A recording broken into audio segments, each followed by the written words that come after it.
오늘의 플러스 사상 최고치를 경신하고 있는 금값, 그 미래를 전망해 봅니다. 박종훈 지식경제연구소장 모셨습니다. 어서 오세요. 네, 안녕하세요. 박사님, 금하면 대표적인 안전자산인데 뭐 이렇게 가격이 급등하고 하는, 이걸 어떻게 받아들여야 될지 잘 모르겠습니다. 그러다가 또 한동안은 좀 떨어지는 듯한 느낌도 있었는데요. 금값이 이렇게 변동성이 큰 이유는 뭘까요? 자, 일단 많은 분들이 깜짝 놀라셨을 거예요. 지난주 금요일이죠. 3월 14일에 우리 인류 역사상 처음으로 금값이 1트로이 온스당 3,000달러를 돌파했습니다. 예. 이게 31.1g이 1트로이 온스거든요. 그걸로 3,000달러를 돌파한 게 처음인데 금에 대해서 사실은 이게 좀 잘못된 명칭인 것 같아요. 안전자산이라고 자꾸 하잖아요. 아닌가요? 네, 근데 안전자산이라 그러면 마치 이거 사면 굉장히 안전한 거야? 이렇게 네. 생각하시는 분들이 많은데 네. 금값이 의외로 굉장히 변동성이 큽니다. 기본적으로는 이 원자재의 특성을 갖고 있기 때문에 그렇다고 예. 보여지는데요. 가장 심하게 금을 갖고 있다가 손해를 봤던 상황이 어떤 때냐면 1980년에 진짜 그 당시에 금값이 한 10년 동안 계속 올랐습니다. 10년 동안요? 네, 10년 동안 어느 정도로 많이 올랐냐면 무려 24배가 올랐거든요. 이야. 그냥 엄청났죠. 그래서 금값이 35달러에서 850달러로 예. 24배가 올랐을 때 거의 이제 이거 금 사면 무조건 돈 되는 거 아니냐라고 생각했던 그 1980년에 만약에 금을 사셨다. 네. 그러면 정말 오랫동안 후회했을 겁니다. 무려 19년에 걸쳐서 거의 20년이죠. 네. 금값이 4분의 1 토막이 났어요. 아. 그러니까 금이라는 게 워낙 변동성이 굉장히 크기 때문에 금값이 올랐을 때 무조건 따라 붙는다 이렇게 생각하는 건 어떻게 보면 그것도 위험자산이 들어가는 거거든요. 그래서 이 안전자산이라는 용어에 조금 속지 않고 조금 뭐랄까 같이 다른 사람들이 투자했을 때 막 따라 투자하는 그런 식으로 투자하는 건 좀 아닌 것 같습니다. 네. 그럼에도 불구하고 많은 사람들이 금의 안전자산이라는 닉네임을 붙인 이유는 뭔가 여기만의 장점이 있어서 그런 거 아닐까요? 맞습니다. 저는 사실은 그럼에도 불구하고 한 5, 6년 전부터 계속 금 투자해야 된다. 예, 기억합니다. 네, 저는 2019년부터입니다. 예. 제가 그때부터 책도 금 투자해야 된다는 책을 썼고요. 그리고 KBS에 있었던 여러 가지 프로그램에서 금 투자해야 된다라고 한결같이 했었죠. 말씀하셨어요. 근데 네. 문제는 그때 저 아직도 마음의 상처를 입었던 게 기억나는데 악플이 진짜 엄청났어요. 왜요? 세상에 KBS 경제부장이라는 사람이 무슨 금 투자 이거 투기를 조장하냐. 투기라고. 네, 금 투자라는 건 투기로 생각하시는 분들이 정말 많더라고요. 음. 근데도 불구하고 제가 꿋꿋이 그 악플에도 불구하고 금 투자를 계속 권했던 이유가 있습니다. 금의 해지 기능 때문이거든요. 네. 자, 이 금값만 딱 2019년부터 놓고 보면 S&P 500 지수와 금값 원화로 환산했을 때 네. 상승률이 어느 쪽이 더 높을까요? 당연히 그 금이 높은 거 아닌가요? 묘합니다. 네. 상승률은 금이 살짝 높아요. 예. 얼마큼 높아졌냐면 2019년 대비 169% 올랐기 때문에 예. 금이 좀 더 높아요. 근데 S&P 500 지수는 한 160% 올라서 예. 그럼 금이 더 이득이었겠네 라고 예. 생각하시는 분이 계시겠지만 예. S&P 500에 예를 들어 ETF를 샀다. 배당금이 있었겠죠. 5년 동안. 그러네요. 그래서 그걸 다 생각해 보면 애매하다. S&P 500 지수가 살짝 이득 아니냐 이런 생각이 좀 들거든요. 자, 그런데 금은 그렇게 시세 상승보다 더 중요한 역할이 있거든요. 예. 뭐냐 하면 위기가 오거나 아니면 갑자기 연준이 돈을 너무 많이 찍어내거나 했을 때 해지 기능이 있습니다. 예. 이게 비트코인하고 굉장히 다른데요. 음. 자, 암호화폐는 항상 보면 나스닥하고 방향성이 굉장히 비슷하거든요. 시차를 좀 둘 뿐이지 예를 들어서 비트코인이 먼저 오르고 나스닥이 따라 오르거나 비트코인이 예. 먼저 떨어지고 나스닥이 떨어지는 이렇게 약간 비트코인이 선행성이 좀 있거든요. 예. 근데 방향성은 비슷합니다. 그러니까 해지라는 기능이 비트코인에 있냐? 그건 좀 아니죠. 어떻게 보면 순행성인데 순행적이지만 대신 가격 변동폭이 더 크니까 좀 더 큰 이득을 노리고 싶다. 네. 그럴 때 좀 맞는 자산이라고 보여지는데요. 반대로 금은 정반대입니다. 아주 대표적인 때가 어떤 때냐면 글로벌 금융위기 때인데 네. 글로벌 금융위기가 발생하고 제가 2년 동안 가격의 변화율을 봤더니 네. 나스닥 지수는 그때 50%가 하락을 했거든요. 네. 근데 그때 금값은 500%가 상승했습니다. 이야. 그래서 안전자산이라는 그런 명칭이 붙은 건데 음. 방향성이 반대이기 때문이에요. 예. 그러니까 만약에 순방향으로 같이 움직인다면 그런 자산만 다 갖고 있다. 그러면 나스닥 지수가 급락을 할 때 전 재산이 다 녹아나겠지만 네. 반대로 움직이는 자산을 갖고 있다면 이게 위험성을 약간 해지해주는 성격이 있기 때문에 안전자산이라고 우리가 부를 수 있는 거고 네. 그것 때문에 금에 대한 투자가 리스키한 부분이 분명히 있지만 네. 자산의 일정 부분을 약간 금을 가져가는 게 필요하다. 특히 나스닥하고 반대 방향으로 움직일 때가 굉장히 많거든요. 그런 측면에서 금 투자를 제가 2019년부터 권했던 겁니다.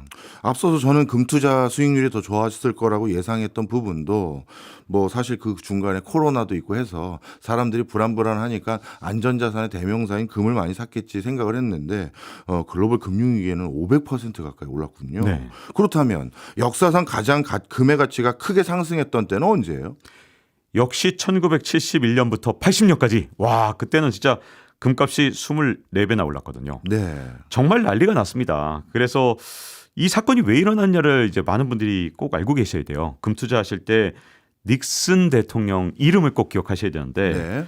원래 금값이 오랫동안 1트로이언스에 35달러로 고정이 돼 됐죠. 있었습니다. 예. 그 이유는 사실 옛날에 달러를 뭘 믿었겠습니까? 종이 쪼가리인데. 그래서 미국도 그걸 잘 알았기 때문에 언제든 달러를 갖고 있다가 우리한테 갖고 오렴 그러면 예. 그리고 35달러당 1트로이언스를 우리가 준다고 약속을 하면 우리 달러를 믿어주지 않겠니? 라고 했던 게 1971년까지 계속됐거든요. 그러니 오랫동안 거의 20년 정도 1트로이언스에 35달러로 딱 고정돼 있었는데 근데 문제점이 있습니다. 이 닉슨 대통령이 당시에 임기 초반에 일기임 때 예. 돈을 너무 많이 찍었어요. 그때 여러분들도 다 기억하시는 스태그플레이션이잖아요. 예. 닉슨 대통령이 만들었다 해도 과언이 아닌 게요. 1970년에 첫 번째 물가 상승이 무려 7%짜리 엄청 센 게 왔거든요. 예. 근데 그때 가장 큰 이유가 뭐냐? 정부 지출은 왕창 하고 싶은데 돈이 예. 없단 말이죠. 아예 그냥 돈을 막 찍어낸 겁니다. 근데 지금은 연준이 돈을 막 찍을 수 있는 이유가 지금 달러의 담보가 뭡니까? 달러는 뭘 믿고 찍는 거죠? 바로 미국의 국채가 담보잖아요. 그러니까 미국의 국채를 많이 발행하면 달러를 얼마든지 찍을 수 있으니까 이거 뭔가 약간 사기 같지 않습니까? 아니 국채를 왕창 찍으면 달러를 더 찍을 수 있잖아요. 예. 뭔가 좀 이상한데? 이런 생각이 좀 들죠. 근데 그에 비해서 그 당시만 해도 금을 갖고 있는 만큼만 찍겠다고 어쨌든 약속했잖아요. 그게 거짓말이었지만 약속은 예. 했었죠. 그래서 눈치 보면서 찍었는데 닉슨이 그런 거 다 무시하고 엄청나게 달러를 찍었단 말입니다. 네. 근데 이런 거 항상 이 미국이 이상한 짓 하면 항상 파고드는 나라가 있습니다. 프랑스죠. 프랑스는 미국이 이상한 짓 하면 항상 그때마다 뿅망치를 때리는 스타일이거든요. 예. 그때 아니다 다를까 닉슨 대통령이 돈을 너무 많이 찍은 것 같으니까 네. 나 너 못 믿겠어 라고 프랑스에서 우리 달러 가져와서 이제 약속했잖아. 금으로 바꿔줘라고 하죠. 그걸 대놓고 요구한 거예요? 대놓고 요구했죠. 네. 근데 금이 어디 있습니까? 지금도 지금 일론 머스크가 최근에 의심한 거 기억하시죠? 예. 일론 머스크가 우리 미국이 그만큼 금 없는 것 같은데 거짓말 같아. 우리가 무슨 8,000톤이나 금이 있다는 거야. 이거 아무래도 거짓말이야. 이런 말을 했는데 그때도 그랬거든요. 예. 그래서 너희들 거짓말하는 것 같으니까 우리가 달러 가져왔으니까 금으로 바꿔줘. 바꿔줄 금이 어디 있습니까? 그래서 사실 닉슨이 금 퇴환을 중단했습니다. 금으로 바꿔주는 걸 중단해버리는 바람에 갑자기 24배가 올랐어요. 예. 야, 이게 정말 엄청난 거죠. 그 당시에 금값이 엄청나게 올랐던 가장 큰 이유 이게 닉슨 때문이다라고 알고 계신 분들이 정말 많은데 네. 또 다른 이유 하나 더 있습니다. 예. 금 생산량이 예. 갑자기 1940년까지 막 늘어나다가 예. 1940년부터 한 20년 정도 금 생산량이 좀 줄어들었거든요. 그건 왜 그런 거예요? 그때 이게 이렇습니다. 제가 이제 금에 대해서 아주 본질적인 거 하나 이 청취자분들께 말씀을 드릴까 예. 하는데요. 우리 인류가 금을 한번 캐내면 그 금을 버리는 일이 있을까요? 없을 것 같아요. 없죠. 왜냐하면 네. 전쟁이 나도 금을 갖고 네. 이렇게 피난을 가잖아요. 그렇죠.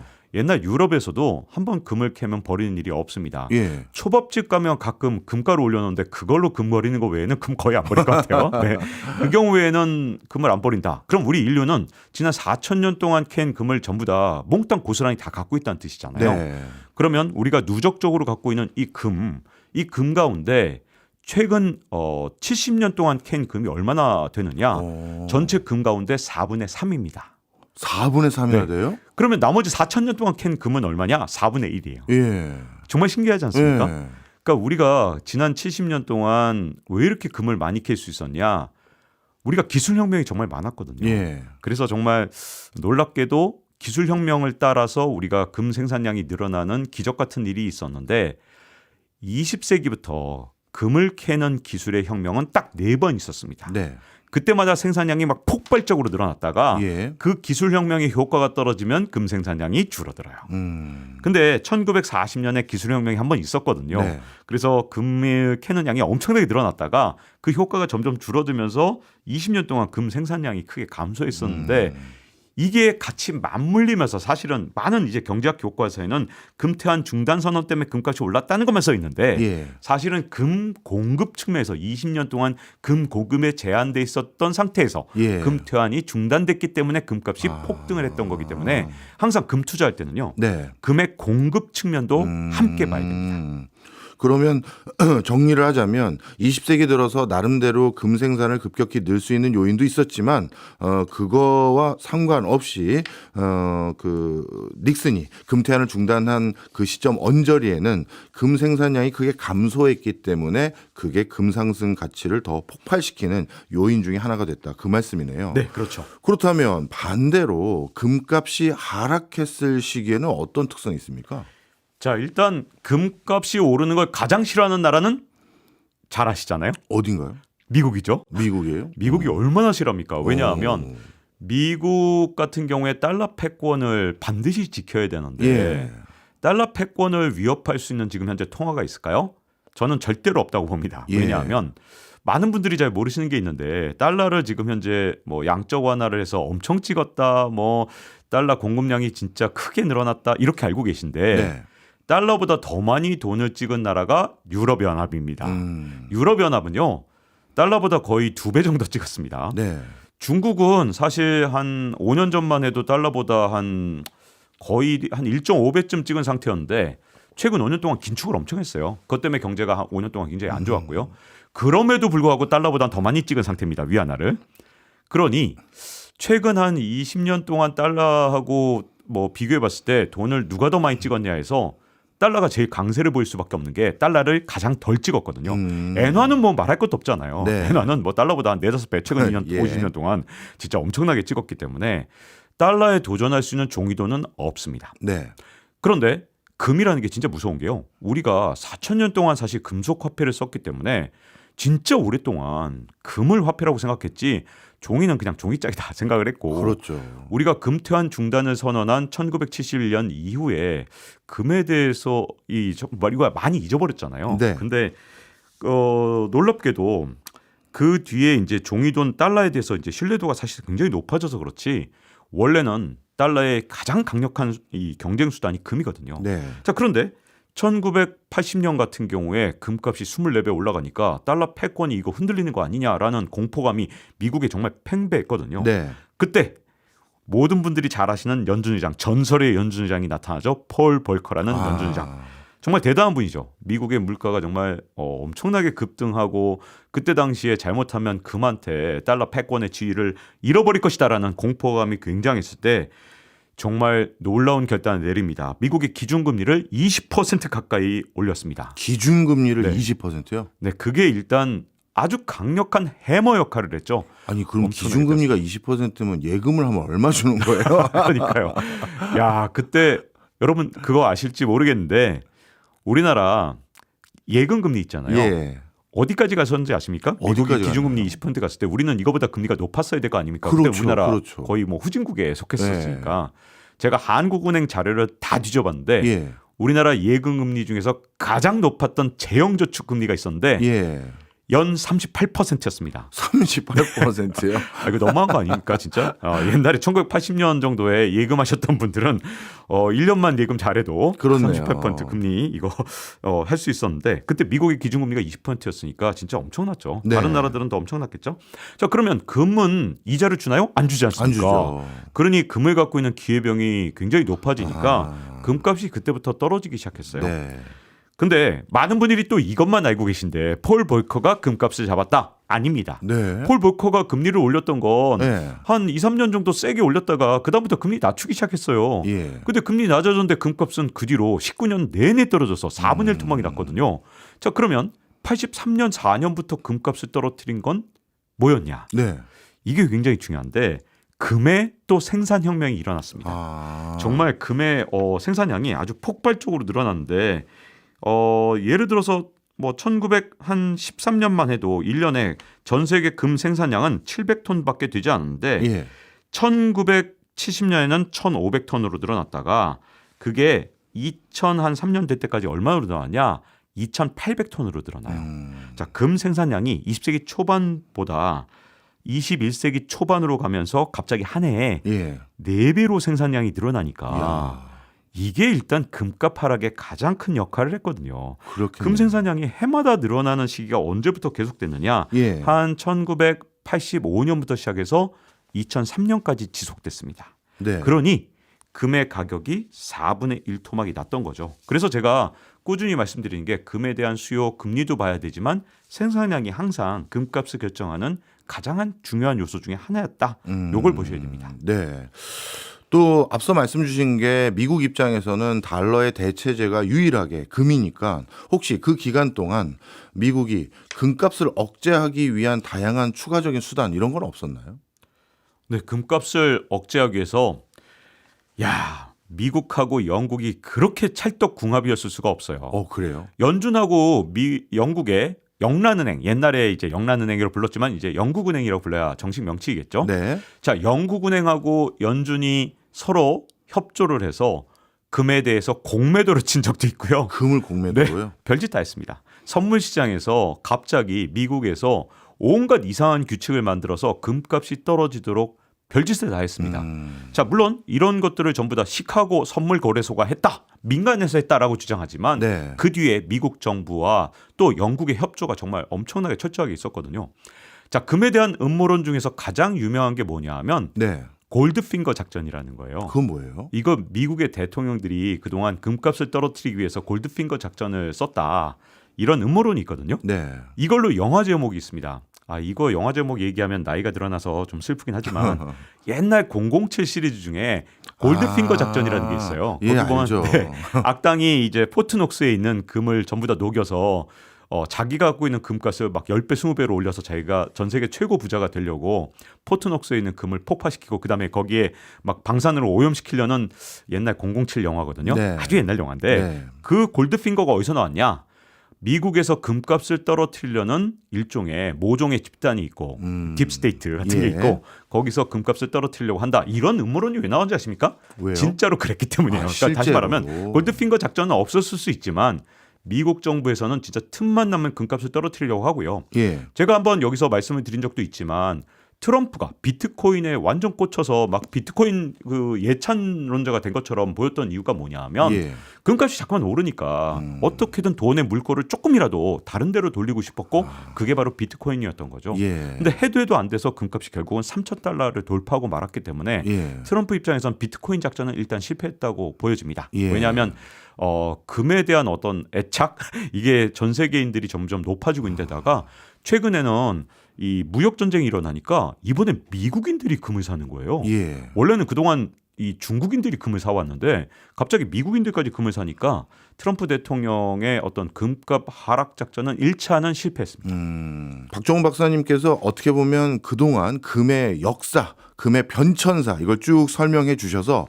금값을 올리는 요인은 무엇이고 낮추는 요인은 무엇인지 한번 쭉 정리를 하게 됐는데요. 요즘 들어서 금값이 더 들썩들썩하는 이유가 일단 첫 번째 궁금한 게요. 무역 기조가 싹 바뀌어가고 있잖아요. 뭐 관세 부과한다, 뭐 탈세계화, 보호무역주의 등등 이런 변화가 있는데 이것도 금값 변동에 영향을 줍니까? 굉장히 강력한 영향을 주고 있죠. 예. 자, 이 만약에 멕시코의 금융자본이라고 한번 생각을 해보겠습니다. 지금 멕시코의 폐소화를 들고 있으면 되게 불안할 거예요. 그렇죠. 어제 IMF에서 멕시코 경제 전망이 나왔던데 OECD. 갑자기 OECD 네. 그렇죠. OECD에서 멕시코 경제 전망이 나왔던데 갑자기 2.5% 포인트를 낮게 잡았잖아요. 예. 멕시코 경제 위기 올 정도로 진짜 엄청나게 낮게 잡았습니다. 근데 그 정도면 멕시코 사람들이 불안해하겠죠. 예. 그러면 거기서 트럼프가 노림수는 뭐냐면 멕시코 금융 자본들아, 야 너희들 그 멕시코 페소가 갖고 있으면 휴지된다니까. 너희들 경제 다 망가지잖아. 네. 우리 달러 빨리 사. 그럼 달러 사면 어떻게 될까요? 달러를 현금으로 갖고 있지 않을 테니까 전부 다 국채든 뭐 미국의 회사채든 사주겠죠. 예. 이걸 트럼프가 저는 노렸다고 봐요. 관세 전쟁에서. 근데 멕시코가 또 이 트럼프에 대해서 반감도 엄청 세고 너희들 믿고 만약에 달러 샀는데 이것도 어떻게 뒤통수 맞을지 모르겠다라는 공포감을 갖고 있게 된다면 네. 멕시코는 달러를 과연 준비 자산으로 갖고 있는 게 현명한 것인가? 금이 더 나을까 고민하겠죠. 그러네. 그런 상황에 빠진 국가들이 정말 많을 겁니다. 예. 왜냐하면 트럼프한테 관세 공격을 받은 나라의 수많은 금융자본이나 아니면 중앙은행이나 과연 달러를 믿을 것인가 아니면 트럼프 대통령이 저렇게 오락가락하는 정책 속에서 금을 좀 더 믿을 것인가에서 저는 무역 전쟁이 가속화되면 많은 나라들이 금을 선택하는 경우가 되게 많아질 거라고 봐요. 당장 캐나다 같은 경우도 네. F-35를 구매하겠다는 계획을 철회했다는 건 예. 그러면 미국 국채는 과연 캐나다가 열심히 사줄까? 이런 문제들이 생기는 거잖아요. 예. 최근에 4년 동안 바이든 대통령 때 가장 열심히 미국 국채를 사줬던 대표적인 나라가 캐나다입니다. 네. 근데 지금 캐나다에서는요. 아메리카노라는 이름을 퇴출시키자 그러면서 예. 캐나디아노라고 하자는 거잖아요.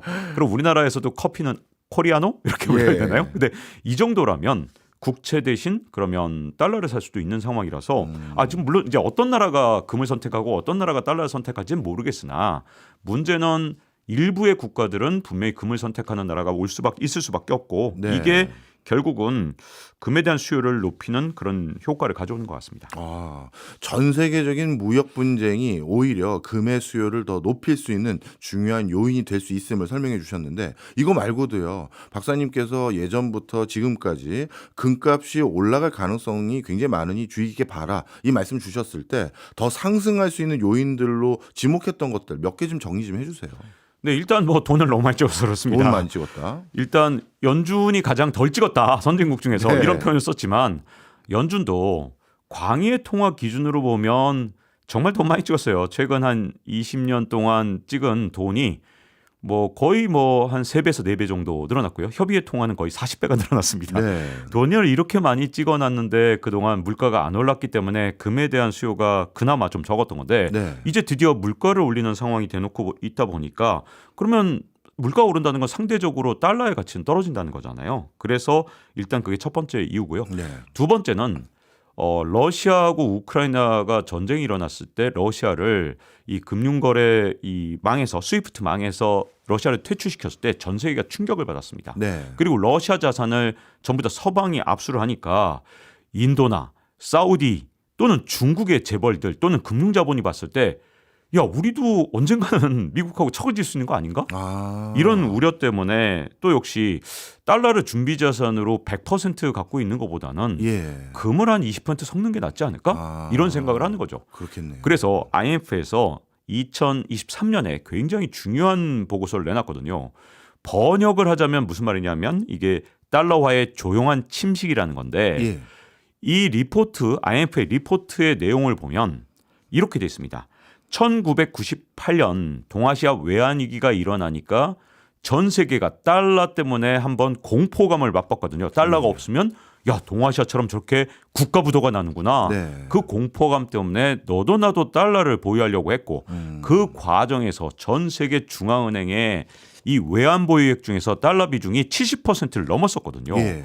그런데 98년, 99년, 2000년에 피크를 친 다음에 네. 2001년부터 조금씩 이 달러와 비중이 줄어듭니다. 네. 그래서 최근에는 한 60%로 줄어들었거든요. 네. 그러니까 미국 입장에서는 전 세계 중앙은행이 다 달러를 갖고 있으면 정말 좋겠지만 예. 이걸 이 2000년에 피크를 치고 나서 점점 떨어져서 이게 60%까지 떨어지니까 예. 이게 뭘로 바뀌었나 봤더니 금으로 바뀌거나 뭐 예를 들어서 유로로 바뀌거나 이런 현상 때문에 예. 아마도 제가 보기에는 굉장히 속이 타들어간다고 보고요. 이게 중앙은행들의 금 매입들, 각국의 중앙은행의 금 매입이 일어나면서 더욱더 제가 보기에는 달러 수요가 최근 들어서 폭발적으로 늘어난 게 아닌가 이런 생각이 듭니다. 그리고 또 한 가지 금은 뭐 우리는 귀금속으로만 치부하지만 산업재 안에 그 각종 그 뭐랄까요 전자제품 안에도 많이 들어가잖아요. 네. 그런 수요가 또 는 것도 금값 상승의 요인이 될까요? 네, 그렇죠. 이것도 우리가 이제 전자제품이나 들어가는 게 굉장히 많아졌기 때문에 예. 정말 재밌는 건 우리가 쓰는 휴대전화에도 금이 들어가 있고요. 그리고 노트북에도 들어가 있습니다. 당연히 우리가 쓰는 수많은 뭐 AI 반도체나 이런 것들 서버를 구축할 때 여기에도 좀 들어가거든요. 당연히 여기 수요도 있는데요. 근데 반대 측면도 우리가 고민을 해야 됩니다. 네. 자, 금의 소비 측면에서 가장 많이 여전히 소비하는 부분은 귀금속 귀금속입니다. 아닌가요? 귀금속. 예. 그래서 금값이 갑자기 이렇게 많이 오르면 귀금속 수요가 줄어들기 때문에 금값이 이제 만약에 단기간에 갑자기 오르게 되면 전체 금수의 절반은 귀금속 수요이기 때문에 이걸 누가 많이 사느냐? 인도 사람들 예. 제일 많이 사고요. 그다음 중국 사람들이 많이 사는데 금값이 최근 들어서 갑자기 두세 배 오르고 나면 이게 아무래도 수요가 좀 줄어들거든요. 그래서 금값이 막 폭등할 때 여기에 따라 들어갔다가 금 수요 측면에서 갑자기 문제가 생기면 금이 안전자산이 아니라는 건 바로 이런 측면에서 말씀을 드리는 거거든요. 자, 그다음에 두 번째 금에서 문제가 있는데 네. 자, 도시광산이라는 게 있어요. 도시광산이요. 네, 도시광산이 뭐냐? 아까 지금 말씀드렸잖아요. 뭐 여러 가지 뭐 예를 들어서 엔비디아의 블랙엘 칩에 저 서버에도 저는 분명히 금이 들어갈 것 같은데 네. 스마트폰 그리고 노트북에도 들어가다 보니 예. 자, 예전 같으면 거기에 들어갔던 금의 함량이 워낙 적으니까 그냥 버렸죠. 예. 근데 금값이 이렇게 두세 배 오르니까 어떤 일이 일어났냐? 거기서 이제 금을 추출하기 시작했습니다. 자, 도시광산에서 금을 추출하는 게 금의 생산량의 한 20%에서 뭐 많게는 가끔 30%도 가요. 그러니 금의 공급량이 이걸 통해서 또 늘어나거든요. 예. 금값이 오르면. 그래서 이런 모든 측면들을 좀 다 보면서 접근할 필요가 있기 때문에 금값의 변동성은 이 복합적으로 변동성이 있다. 이렇게 보셔야 될 것 같습니다. 네. 여러 가지 요인들이 지금 복합되고 있지만 무엇보다 가장 중요한 건 금은 많은 국가의 국부이자 국부를 측정하는 수단 중에 하나이기 때문에 그런 관점에서 또 한번 이해를 해볼 필요가 있을 것 같은데요. 그렇다면요. 이 트럼프 같은 경우 트럼프는 금값이 올라가는 게 자기에게 유리하다고 생각할까요? 떨어지는 게 유리하다고 생각할까요? 그건 달리 말하면 금값과 달러는 대체제니까 달러 가치가 오르는 게 유리한가요? 떨어지는 게 유리한가요? 저는 개인적으로 트럼프 대통령이 이번에는 약달러를 세게 밀지 못할 거라고 봐요. 개인적으로는. 예. 왜 그러냐 하면 지금 약달러가 되면 큰 문제가 뭐냐. 네. 박정호 교수님도 너무 잘 아시는 내용이지만 제가 여기서 한번 또 예. 한번 말씀을 드리겠습니다. 자, 미국의 올해 가장 큰 고민거리는 올해 발행을 해야 되는 국채가 무려 7조 달러가 넘는다는 겁니다. 예. 심지어 8조 달러라는 얘기도 있죠. 이건 전부 다 바이든이 시한폭탄을 만들어 놓고 떠났기 때문인데 바이든과 옐런 재무부 장관이 워낙 단기채로 미국의 재정을 운영했기 때문에 그 만기가 2025년에 집중되도록 딱 폭탄을 만들어 놓고 예. 갔어요. 근데 이 7조 달러 혹은 8조 달러에 이르는 돈이 얼마나 큰 돈이냐? 지금 미국에서 유통되는 미국 국채가 한 25조 달러 정도 된다고 하거든요. 물론 이제 미국의 전체 국채 발행량은 35조 달러인데 연준이 갖고 있거나 이렇게 막 굳은 곳들이 많거든요. 네. 그거 딱 빼고 나면 25조 달러인데 아니요. 고작 25조 달러밖에 되지 않는데 8조 달러를 새로 올해 발행해야 된다 그러면 전체 국채의 3분의 1이잖아요. 그렇죠. 이거 바이든 대통령 너무한 거 아닙니까? 진짜 트럼프 너 죽어봐 이런 생각인데 같은데. 자, 그럼 7조 달러만 돼도 얼마냐? 예. 1경 원이 넘습니다. 네. 8조 달러면 1경 2천조 뭐 이렇게 되는 거잖아요. 예. 아무리 미국이라 하더라도 이게 돈이 지금 어마어마하다 보니까 그렇죠. 트럼프 대통령한테 가장 큰 고민은 어떻게든 국채 금리를 낮춰야 돼요. 예. 근데 미국 국채 금리가 10년물 국채 금리 기준으로 아직도 4.3이란 말입니다. 자, 이게 뭐가 문제냐면 올해는 단기 국채 발행량을 왕창 늘리거나 할 수가 없어요. 예. 왜냐하면 MMF에서 이미 어마어마하게 미국의 단기채를 사놓고 있기 때문에 이것도 다 바이든이 해놓고 나가서 네. 더 이상 국채, 단기 국채 사줄 돈은 없거든요. 자, 그러면 장기 국채를 발행해야 되는 상황인데 네. 이게 뭐가 문제가 되냐면 장기 국채를 왕창 이제 예를 들어서 몇 조 달러 막 발행하면 금리가 튀거든요. 예. 그리고 두 번째 문제는 뭐냐면 자, 올해 만약에 10년물 국채를 4.3%로 발행하면 예. 앞으로 10년 동안 4.3%로 계속 이자를 둬야 됩니다. 예. 자, 미국 정부는 여기서 금리를 확정하는 거예요. 이 발행하는 날로. 예. 근데 올해 막 5년물, 10년물, 20년물 발행하면 계속해서 10년, 20년 동안 4.3%를 적용해서 높은 금리를 쳐줘야 되니까 예. 미국인들의 납세자들의 부담이 엄청 늘어나거든요. 자, 이런 상황에서 만약에 약달러를 추구하게 되잖아요. 네. 그러면 달러를 빨리 버려야 되죠. 예. 달러를 많은 해외 투자자들이 버리면 예. 그럼 미국 국채는 누가 사주죠? 아. 그래서 올해 약달러를 추구하는 건 잘못하면 금리가 어떻게 될지 모르기 때문에 트럼프 입장에서 아주 미칠 거예요. 네. 약달러를 해서 수출을 잘하고 싶은데 아니 약달러를 하면 달러를 다 버릴 거고 이런 딜레마에 빠져 있죠. 그럼에도 불구하고 베센트 재무부 장관은 어떻게든 금리를 낮추려고 하고 있거든요. 네. 금리를 낮췄더니 뭐 4.7 갔을 때는 금리가 10년물 국채 금리 기준으로 4.7 갔을 때는 그때만 해도 달러 가치가 높았는데 자 금리를 낮추니까 또 미국 달러를 버리는 사람들이 늘어나니 네. 최근 들어서 우리 한국 원화가 약세라서 요즘 네. 문제지만 달러 가치만 전 세계 다른 통화 대비로 보면 달러는 약세거든요. 네. 그래서 또 이제 베센트가 이제 당황한 거죠. 아. 야, 이거 큰일 났네. 달러를 또 버리네. 이런 상황이 된 겁니다.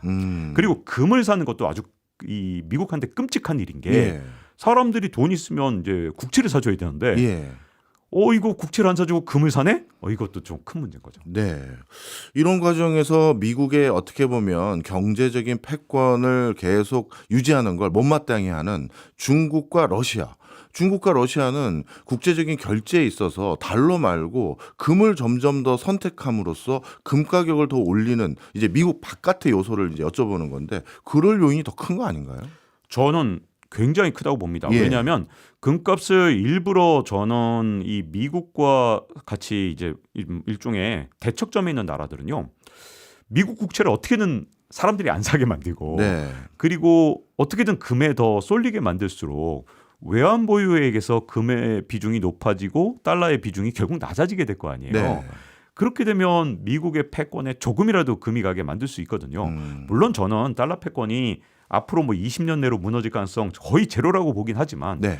조금이라도 달러 패권을 약화시키는 순간 그 순간 중국과 러시아가 파고 들어갈 수 있는 부분이 굉장히 많거든요. 예. 그래서 사실 금 가격에 대해서 전쟁이 벌어졌다고 해도 과언이 아닌데 저는 미국은 금 가격을 계속해서 내리려고 할 거고 중국과 러시아는 금 가격을 계속 올리려고 할 겁니다. 다만 전 트럼프 대통령에 대해서 조금 이해가 안 가는 건 네.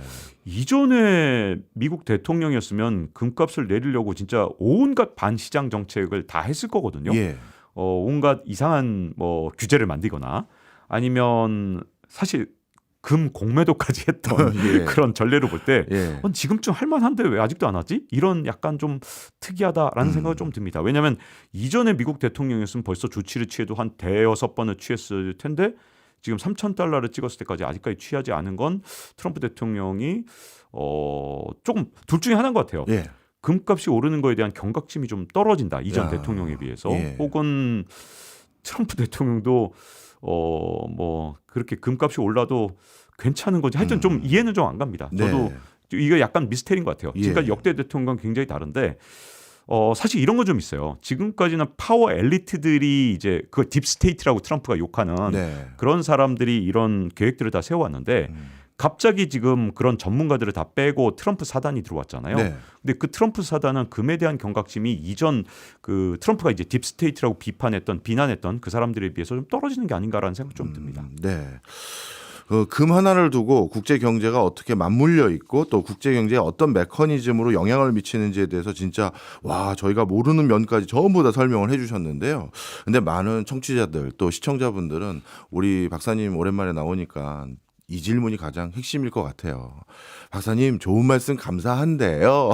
근데 앞으로 그럼 금값은 어떻게 되는 거예요? 이제 결론이 궁금하실 것 같기도 해요. 왜냐하면 금값이 이렇게 오를 걸 제일 먼저 사실 예측하신 분이기도 하잖아요.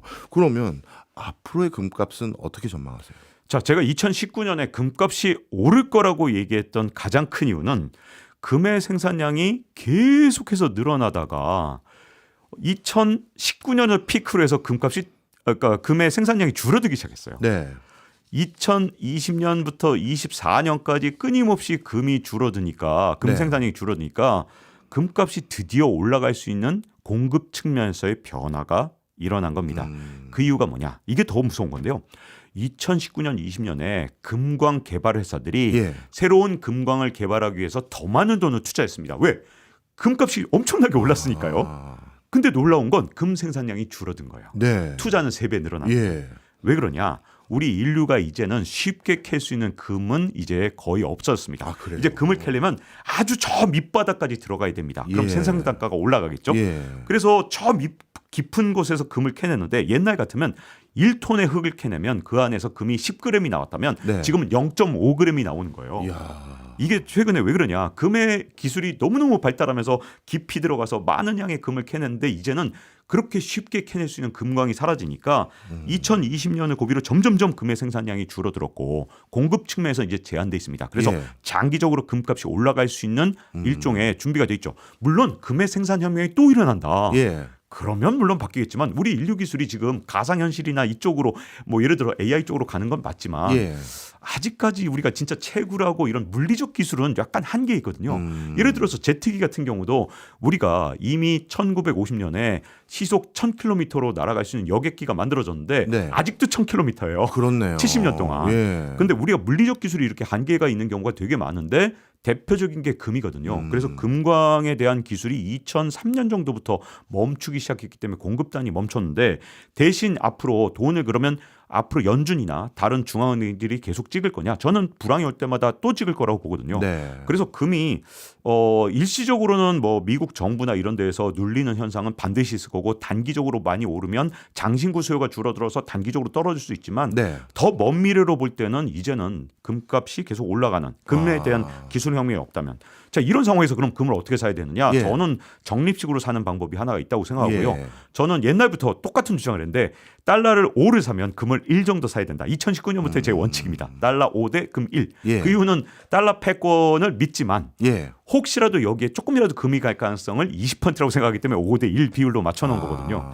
근데 이 5대1 비율을 가려면 이제 달러에 대한 어떤 일종의 해지 수단으로 금을 예. 보유하는 건 정말 좋은데 문제는 금값이 너무 비쌀 땐 첫 번째가 아까 말씀드린 대로 적립식도 있지만 또 하나가 경기 침체가 오면 금값도 떨어집니다. 아, 그렇군요. 이건 뭐 2020년에도 그렇고 2008년에도 그랬는데 예. 그 경기 침체를 이겨내려고 나중에 돈을 풀면요. 네. S&P 500 지수보다 금값이 먼저 오르는 게 아. 항상 이게 특성이거든요. 패턴이었군요. 네, 패턴이다 보니까 경기 침체를 기다리는 것도 한 방법이긴 한데 언제 올지 모르니까 아, 예. 이건 상당히 이제 어떤 인내심과 참을성이 좀 필요한 투자 방법이라고 할 수 있죠. 말씀을 듣고 보니까 앞으로도 금값이 구조적으로 상승할 수 있는 요인은 충분해 보이는데 그렇다면 다른 투자 자산, 예를 들어서 주식이나 부동산은 금값이 상승할 시 어떤 영향을 받나요?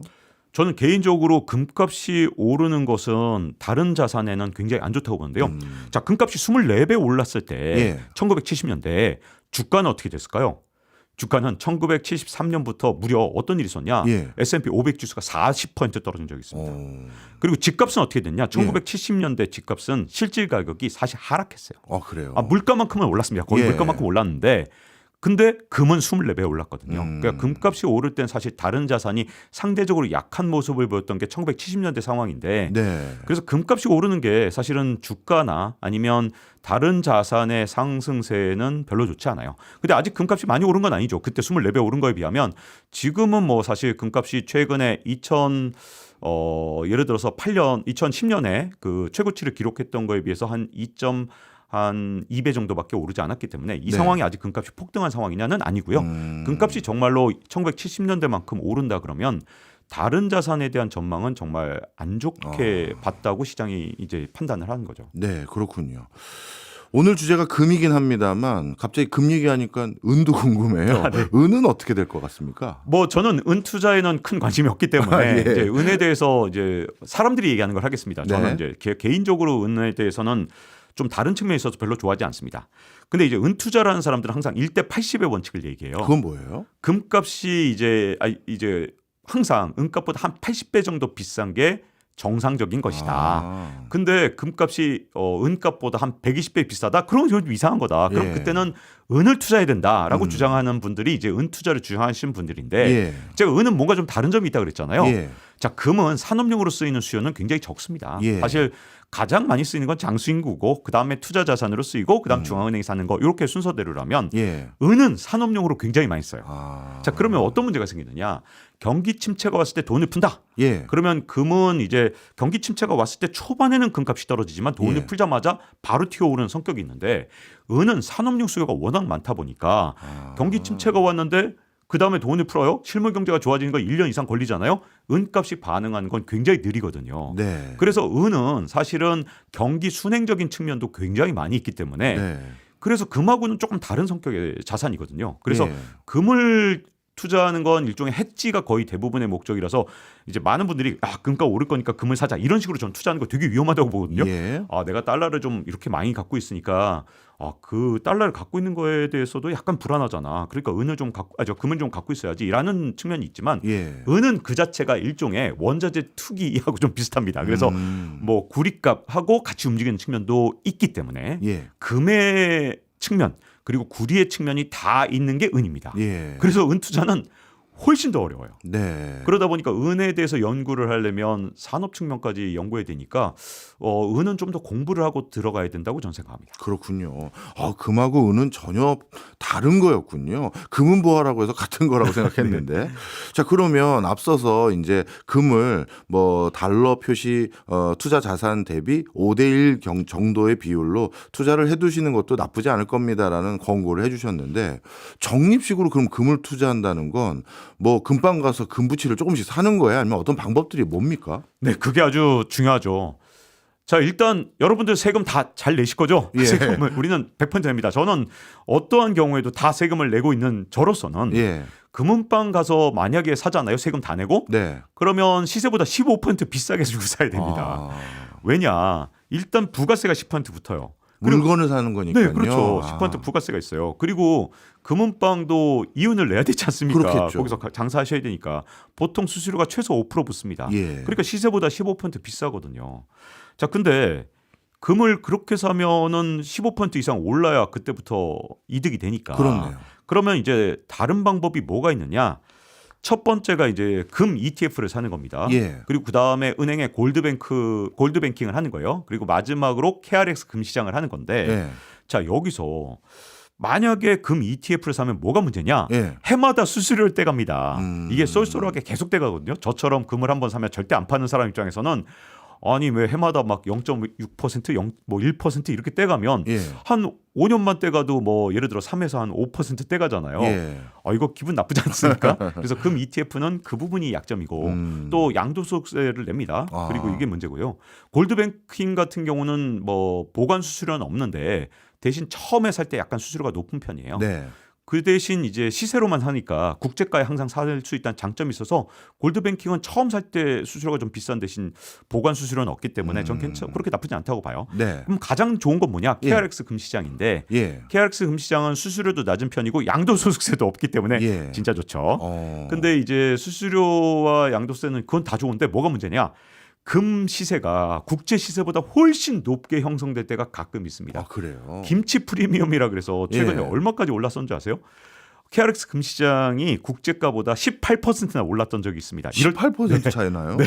그래서 이야. 이럴 때 사시면 안 됩니다. 예. 지금은 다시 김치 프리미엄이 1%로 낮아졌어요. 예. 이럴 땐 KRX 금시장을 이용해도 되는데 그러지 않고 18% 이렇게 높아졌을 땐 KRX 금시장을 조심해야 되고요. 예. KRX 금시장은 한국거래소가 운영하기 때문에 사실 네. 뭐 우리나라가 망하기 전까지는 굉장히 안전한 편이고 그런 측면에서는 굉장히 좋은 여러 가지 장점들을 갖고 있습니다. 네. 네, 그리고 뭐 대신 이제 골드뱅킹도 좋은 점은 국제 시세하고 항상 연동돼 있기 때문에 김치 프리미엄이 없다는 것도 뭐 그 장점이지만 장점이네요. 양도소득세가 있다는 게 단점이죠. 예. 그럼 KRX 금시장에서 금을 산다는 건 현물을 사는 게 아니라 무슨 증권 투자 같이 뭐 증서 같은 거 사는 건가요? 그렇죠. 그 부분이 제일 문제입니다. 예. 근데 문제는 가끔 금을 사야 된다는 분들 중에서 정말 극단적인 상황을 생각해야 되는 거 아니냐. 예. 미국에서는요.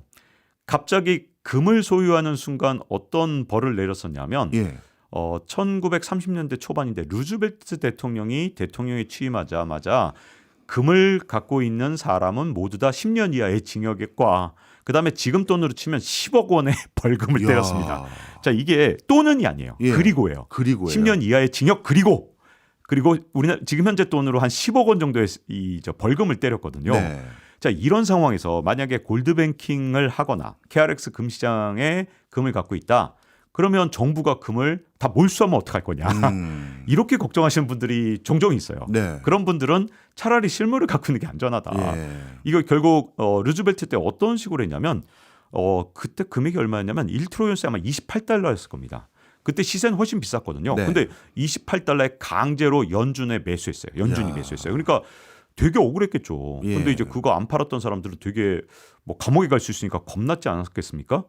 그 대통령령이 언제까지 유지했는지 아세요? 1931년부터 1971년까지 40년 동안 유지돼서 미국에서 금을 갖고 있으면 감옥 갈 수 있는 아주 이야. 위험성 있는 그 상황이 됐기 때문에 가끔 실물이 낫다라고 주장하신 분들인데 뭐 극단적인 상황에서는 그 증서보다 실물이 낫다는 분에 대해서 저도 동의하지만 뭐 그거는 거의 전쟁이거나 아니면 진짜로 뭐 나라가 진짜 아주 위태로운 상황이어야 되잖아요. 네. 그때도 1941년도 대공황 때였으니까 네. 뭐 그런 경우는 뭐 실물이 낫다는 거에는 뭐 저도 뭐 완전히 반대할 수는 없을 것 같습니다. 네, 알겠습니다.